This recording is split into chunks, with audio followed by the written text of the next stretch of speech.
Good morning, it's Christina, and I'm out here in the bush this lovely Tuesday morning. It's already the 23rd of February. Time is passing so quickly. We're in 2021 and haven't seen my husband for 1+ year, my son for 1+ year. It's a hard life now to be separated from family and from all that we know. It's different. We live in a very different world from what we used to. But it was a lovely walk that I went on, and I love this, how we meet interesting people when we do our walks. And generally, dog lovers tend to be nice people. And this particular gentleman he was a lovely Anglo-Indian who had moved here with his German wife. He moved here from India 26 years ago. When he was 26. So he's 69 now. And they're going to do another move, he and his German wife, because they're going to move into the country. So selling up their block in Hamilton Hill and moving into the bush. And I would actually love to do the same, because out here it's just, all you hear are the insects, and it's blue sky. You hear a bird call, and it's just peaceful and quiet and lovely. And I have my dogs with me, and they're just wonderful creatures. And so, why wouldn't I want that kind of life? But fortunately or unfortunately, the Lord has decided otherwise. And He's given me now this task of going into the political arena. We'll see what comes out of it. But I'm doing my best, as I always do with anything I'm given. I give it my 200% really. And so immediately after this, I'm going to go back, do some household chores, and then I'm going to hit the streets. Although it's broiling, it's really hot.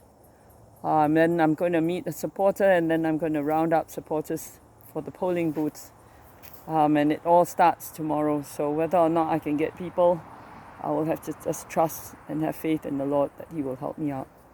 But what I really wanted to share was, as I was coming here, I heard on the news that 500,000 deaths have occurred in the US from COVID-19.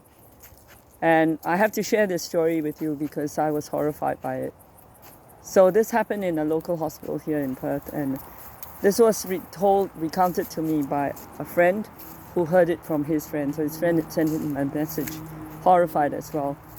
So what had happened was his 94-year-old uncle died from terminal cancer. He was terminal cancer, and his wife, a 90-year-old lovely lady, obviously had nursed him. So she was horrified, shocked, confused, frustrated, angry when she found on his death certificate the words "death from COVID-19." So you have to ask yourself questions, my friends, and that's my challenge to you. Ask yourself questions all the time. Why did this gentleman who died from terminal cancer, why did the authorities in the hospital put his death down as COVID-19? Was it a mistake? Was it a flaw in the system? Or was it pure deception? Were they paid a certain amount of money to have done that? Ask yourself these questions, and ask yourself why it is that there are now 500,000 deaths, and could those deaths then be similar to what has happened in that hospital in Perth? That these deaths could have been cases of heart disease, one of the top killers, or cancer, another top killer, or from another cause, which is properly prescribed medications. Yes, you've heard it. Properly prescribed medications, one of the major causes of death in our world today. Could these deaths have been one of those or all of the above? And could then the death certificate have been altered to say it was death from COVID-19?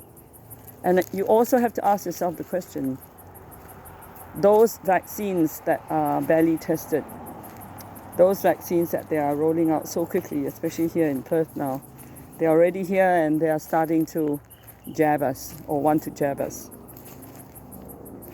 Did those deaths occur as a result of the vaccines? Now, we will never know, because doctors are afraid to speak up. or their palms have been greased so well that they don't want to speak up. And you have to ask yourself the question, who benefits the most from all of this? Who? Which companies? Which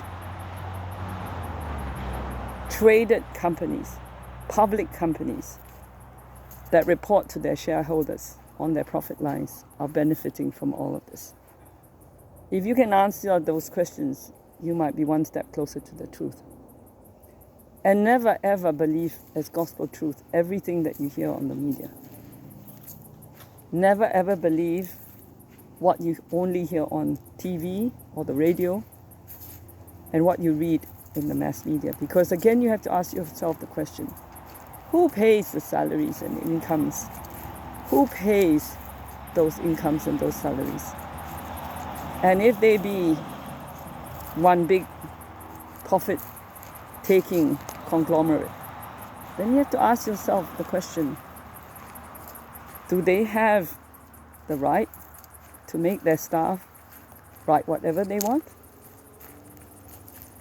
So there you have it.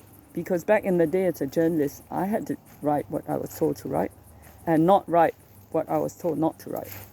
So I know journalists can be bought with their jobs and their paychecks. So always ask yourself questions, my friends, because the more questions you ask, the closer you will come to the truth.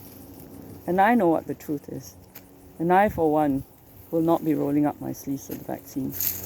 But at the end of the day, I respect your choice. If you decide, after looking and weighing all the evidence before you, and search out, please, alternative sources of information. Do not just rely on what you see on mainstream media. If at the end of the day, after you've weighed up everything, you still decide that you want the vaccine, well, it is your body and it's your choice, and I respect you for that. But I, for one, will not be going down that path. It saddens me that my family decide that they want to go down the path of the vaccine. It saddens me because I'm not sure if I will have to be the one that's healthy and looking after all of them. I pray not, I trust not. But again, we can only put our faith in the Lord, and we pray that He will help us to see a justifiable end.